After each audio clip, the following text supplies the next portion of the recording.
Let's be honest. If you expected there to be an enormous amount of content reacting to Apple's recent Crush ad for the new iPad Pro, you were right. If you haven't seen it yet, it's worth 1 minute of your time. Go check it out and see for yourself. It's something else. As many people have pointed out, it seems like Apple is finally saying the quiet part out loud. While they meant to show how many things the iPad can do, they actually demonstrated how the iPad crushes every analog instrument of human creativity and ingenuity and replaces it with a cold, lifeless slab of glass and metal. From pianos to paint and everything in between, every tactile means of creation is literally crushed into a $13.99 pixel pusher. It was depressing to watch. While many other pieces will focus on what this means on a cultural level, I want to focus on what this means for the church. Because it's not often that the tech industry serves you their motivations on such a carefully crafted platter as Apple does in this ad. It's an opportunity to reflect on what we, as a church, are doing. The reality is that many churches are nearly indistinguishable from this ad. Like Apple, they have taken the tactile elements of our faith and put them under the hydraulic press of consumerism in order to standardize the experience for the convenience of a passive audience. But as you see in the ad, this has happened with everything.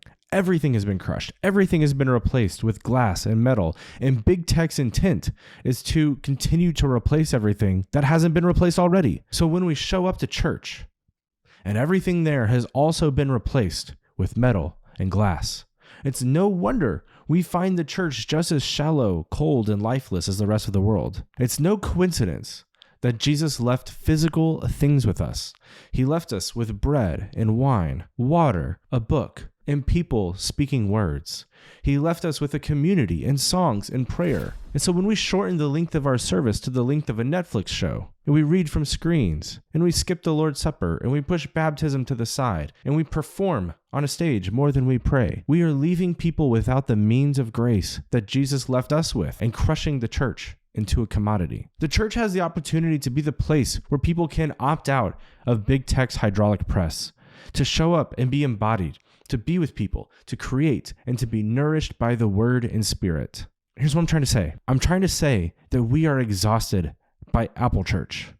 And the main reason we're exhausted by Apple Church is that we already live in Apple world. The church has conformed itself to the patterns of Apple world instead of transforming Apple world to the patterns of Christ. So when church becomes Apple Church, is it any wonder that we formed consumers instead of disciples?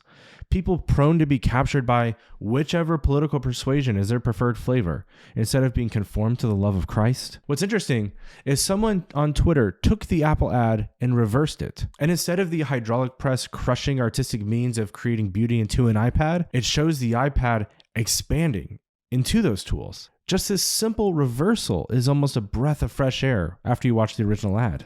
That's what we need the church to be, to reverse the hydraulic press of big tech, to take us out of the metal and glass and return us to the real world, to our bodies, to art and creativity, and to beauty. The church should expand our worlds, not crush them. It should point our eyes up and out and encourage us to use our hands to serve others and make beautiful things. The church can be the place to breathe in the air of God's spirit of life in a world of metal and glass.